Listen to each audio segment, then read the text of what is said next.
Bueno, y hace pocos días tuvimos una subida del dólar, o una suba del dólar, mejor dicho, que realmente alertó los índices de la inflación nuevamente, a pesar de que el gobierno nacional se encarga de decir de que esto no incide sobre la inflación y sobre los precios. Ya habíamos hablado sobre esto con el contador Carlos de los Santos. Pero ahora se está hablando de una reforma impositiva y de una reforma jubilatoria, y todos nos asustamos. Pero bueno, no siempre una reforma es totalmente negativa, siempre hay cuestiones positivas y negativas, y cuando se habla de reforma, en lo impositivo, en lo previsional, obviamente que hay pues, posiciones distintas, cuestiones diferentes de un lado o del otro de la vereda, pero para eso consultamos al especialista. ¿Cómo le va, contador? Un placer, Marcelo, como siempre, compartir contigo y la audiencia. No son temas fáciles. No son temas fáciles, son temas que generan apatía. Dice, bueno, si yo estoy bien así en una zona de comodidad, ¿para qué me quieren cambiar? Y otros dicen, ¿y si me sacan los beneficios que tengo? Y otros dicen, pero si me reducen los impuestos yo puedo incorporar más gente. Sí, bueno, mira, Marcelito, yo, así como en muchos temas que hemos tratado, y creo que no nos hemos equivocado porque vos has compartido opiniones que hemos vertido acá, hay cosas, vos me preguntabas en columnas anteriores, dependerá de los resultados electorales, el tema del dólar, el tema de la inflación, yo te decía del tema de la inversión, yo te decía que a mi criterio no era así. Primero porque si el Banco Central y los bancos son los que tienen la plata, no, el mercado de todos los días no me podía modificar el precio. Y no nos equivocamos, el Banco Central intervino y paralizó la subida del dólar. Hoy está a menos 18 y ya el gobierno está planteando, el Banco Central plantea que si bien no va a llegar a 18 a fin de año, va a llegar a 18.50. Tampoco nos equivocamos también, ¿no? Tampoco nos equivocamos en el tema de las inversiones, cuando decíamos un inversionista no viene por la cara del gobernante, viene a ver si va a ganar plata. Fíjate vos que de alguna manera entraron casi 80.000 millones de dólares, pero ¿a dónde entraron? ¿A fabricar zapatillas? No, Adidas se fue, le convenía más importar. Vinieron a la timba financiera, pero vinieron. No es que no vinieron inversiones extranjeras, 80.000 millones de pesos vinieron. Porque era negocio la timba financiera y vinieron. Cuando sea negocio la zapatilla, van a venir por la zapatilla. Es decir, creo que no nos equivocamos cuando lo aislamos del tema electoral. Ahora sí, estos temas, yo te diría que dependen fundamentalmente de los resultados electorales. Sí. El tema de la jubilación, bueno, el mismo presidente de la Nación, Macri, hoy lo anunció, acá en el Chaco, vos lo anunciaste hace un par de minutos, plantea que se lo delegó a una comisión de notables que tienen 3 años para expedirse. Creo que, de acuerdo al resultado electoral, se va a expedir en el corto plazo. De todas maneras, yo te diría que es un tema un poco contradictorio, ¿no? En un país donde hay un problema de desempleo, que alarguemos la edad de la jubilación parecería medio contradictorio, independientemente de que esto se hace por una cuestión monetaria, por un problema de déficit fiscal posiblemente, y no pensando un poco si el ser humano puede o está en condiciones de que la mujer llegue a tal edad. Mis compromisos para más adelante. Convengamos que es eso, que no es un delito, pero que está planteado de esa manera. No obstante, necesitan una ley. Con respecto al tema laboral, con más razón va a depender del tema electoral.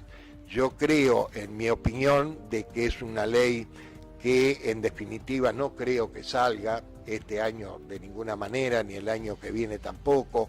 Va a tener mucha resistencia porque de alguna manera hay un antecedente en la Argentina que a lo mejor no es como lo plantea en forma total este gobierno, pero hay un antecedente de la época de Menem, donde está el antecedente de Brasil, donde va a tener mucha resistencia y realmente necesitaría un consenso muy grande en la Cámara para que le aprueben esta modificación, independientemente, como vos decís, que hay cosas que habría que mejorar.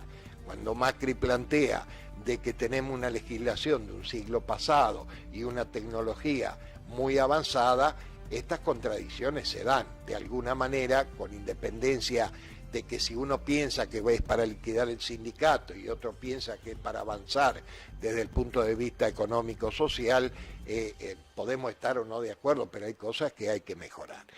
Y el tema, yo te diría, del impuesto, si vos no te ofendés y no te oponés, yo creo que es un tema para discutirlo con más profundidad en otras columnas, porque yo te diría que en el consenso general de los pequeños y medianos empresarios, yo creo que hay una confusión muchas veces de lo que es, yo diría, presión tributaria a lo que es los controles tributarios. Cada vez se han agudizado más los controles, cada vez hay que regularizar más la situación de la PYME, porque fíjate vos que muchos impuestos, la mayoría, no es que se han aumentado las tasas. Ganancias el del 35-33% de hace años. El IVA desde el 21 creo que es la época de Cavallo. Sí. O sea, no hay, en las propias leyes laborales, no existen aumentos porcentuales. Lo que existen son mayores controles y que antes no se pagaba y ahora hay que pagarlos. Ahora no nos sacarán los impuestos que estamos recaudando a nosotros en el interior. Bueno, eso sería lo importante, que se analice en función de las realidades económicas que tenemos en la provincia. Mira, inclusive si vos querés yo te voy a dar una gran novedad política. El Chaco tuvo un gran dirigente político que realmente fue el único en el país que planteó, yo creo, el kit del problema. ¿Y sabés quién fue? ¿Quién? El doctor Luis León. Luis Agustín León. Sí, señor. Él planteó el impuesto a la renta potencial de la tierra. Dijo, señores, si yo en el Chaco, por decir, tengo un rendimiento medio de la soja de 3,5, yo no puedo pagar el mismo impuesto que pagan en Venado Tuerto, donde tienen un rendimiento de 7. Claro. No puedo permitir que en la pampa húmeda a alguien se le ocurra tener una vaquita por hectárea y pague la ganancia por lo que le rinde esa vaquita. No, si él quiere darse el gusto de tener una vaca por hectárea, que la tenga, pero que pague por lo que tiene que rendir el campo, porque el campo también es un bien social donde debe producir para el país, para el adelanto del país. Por eso digo, la reforma impositiva hay que verla, porque si vos te analizás después cuando veamos bien los números, no es el empresario el que paga la gran mayoría de los impuestos, lo paga el consumidor.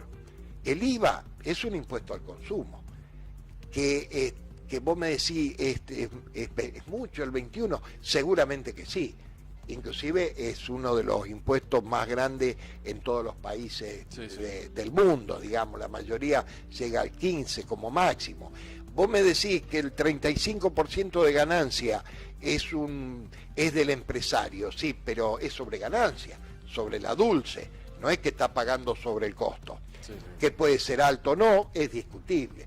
Yo diría que lo bueno sería, más que sea alto, que le permitan al empresario disminuir la tasa para poder reinvertir en las empresas y dar mayor posibilidad de desarrollo a las empresas, pero no porque sea un impuesto, digamos, que le incluye en el costo. Es una distorsión el impuesto a los ingresos brutos, sí, es una distorsión. Fíjate vos que si vos acá pasás una producción de 4 manos, hay 4 sectores que están pagando el 3 y pico por ciento, cuando lo llevas al 12, 15%. Pero es un impuesto provincial, que de alguna manera le está restando ingresos. Por eso tenemos que verlo. Inclusive el propio ingreso bruto es un impuesto al consumo, no es un impuesto al empresario, porque lo traslada al precio. También tenemos el otro aspecto. Yo te pregunto, el que vende sin factura, ¿a vos alguna vez te bajó el 21% del IVA? Y nunca. Digamos, bueno, como es de consumidor final, casi nunca te dan la boleta de 100 pesos. Ese 100, en realidad el precio es 80 y pico y lo otro es impuesto. Claro. El que te vende sin factura también te vende a 100, pero no deposita el impuesto que te lo cobró a vos en la FIP. Por eso digo, seamos objetivos. Eso no quiere decir que yo me ponga, por decirte, en moralista, ni vestirnos de blanco después de pecar.